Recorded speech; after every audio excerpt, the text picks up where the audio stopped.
L'OTAN vient de saisir les biens d'Emmanuel Macron au Mexique, au Brésil et aux États-Unis. Alors qu'est-ce qui s'est passé? On vous explique tout clairement.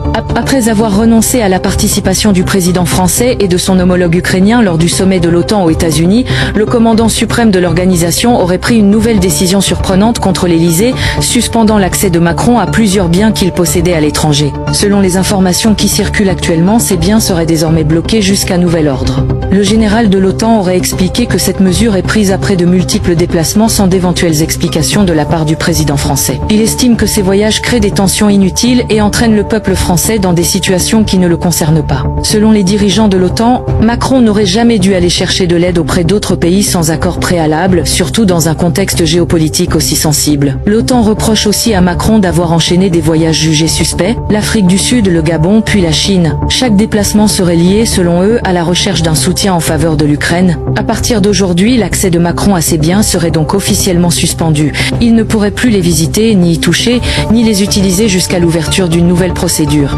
Actuellement, c'est la vraie tension au sein de l'OTAN. Restez connectés, les prochaines informations arrivent.